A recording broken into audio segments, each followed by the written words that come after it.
नमस्कार, मी अभिलाषा सौभाग्य मंगळसूत्र चॅनल मध्ये तुम्हा सर्वांचे खूप खूप स्वागत करते।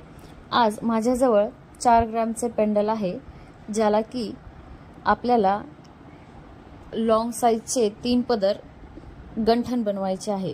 त्यासाठी काळे मणी आणि सोन्याचे मणी यूज करणार आहोत। सोन्याच्या मण्यांमध्ये 2 प्रकारचे मणी आहेत। एक आहेत पाईप मणी, जे की 1 ग्रॅम मध्ये 6 बसतात। हा पाईप मण्याचा एक वेगळा प्रकार आहे। आणि दुसरे मणी आहेत गोल सी कटचे मणी, जे की 1 ग्रॅम मध्ये 10 बसतात। सगळ्यात आधी 6 पदरचा दोरा घेतलेला आहे, पण जर का तुम्ही घरी बनवणार असाल तर आधी फक्त 3 पदरचा दोरा घेतला तरीही चालतो। आणि त्याला मागच्या साइडला एक गाठ बांधून घ्यायची आहे।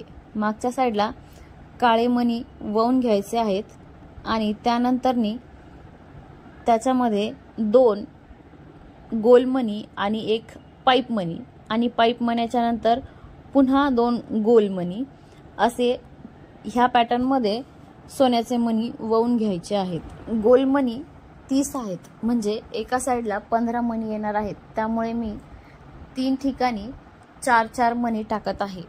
त्यासाठी एका पाईप मण्याच्या मागे आणि पुढे दोन्ही साइडनी 2-2 गोल मणी टाकलेले आहेत। 2 गोल मण्यांच्या मध्ये एक पिवळा मणी, जो की आपण दरवेळेस सांगतो तसं ऑप्शनल आहे। त्यानंतर पुन्हा आपल्याला थोडे काळे मणी वळून घ्यायचे आहेत। काळ्या मण्यांची क्वांटिटी ही तुम्ही तुमच्या मनावर कमी किंवा जास्त ठेवू शकता। मणी जर कमी असतील तर पाईप मण्याच्या साइडला तुम्ही फक्त दोन्ही साइडनी 1-1 मणी टाकू शकता। माझ्याकडे गोल मणी जास्त क्वांटिटी मध्ये होते, त्यामुळे मी पाईप मण्याच्या साइडनी 2-2 मणी टाकलेले आहेत। व्हिडिओ मध्ये दाखवल्याप्रमाणे एका साइडला पाईप मण्यांचे 3 टप्पे बनवलेले आहेत, ज्याच्यासोबत सोन्याचे मणी 2-2 ह्या काउंटिंग मध्ये टाकलेले आहेत। आणि त्यानंतर उरलेले 3 मणी मी समोर पेंडलच्या जवळ टाकलेले आहेत। तुम्ही हे पेंडलच्या समोर न टाकता मागच्या साइडला टाकले तरीही चालते। त्यानंतर समोर एक काळा मणी वळून त्या समोर पेंडल जोडायचे आहे। त्या ठिकाणी तुम्ही वाटी मंगळसूत्रची डिझाइन असेल तर तुम्ही समोर वाटी मंगळसूत्र जोडू शकता।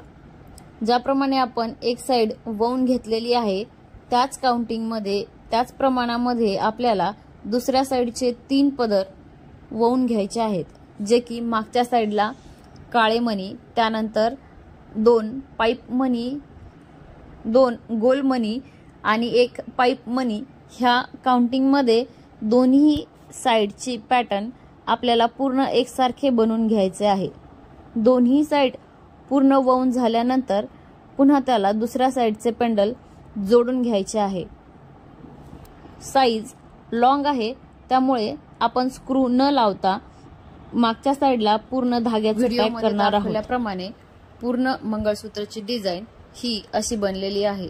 माझ्या कस्टमरला ती आवडलेली आहे। तुम्हाला ही डिझाइन कशी वाटली मला कमेंट करून नक्की सांगा।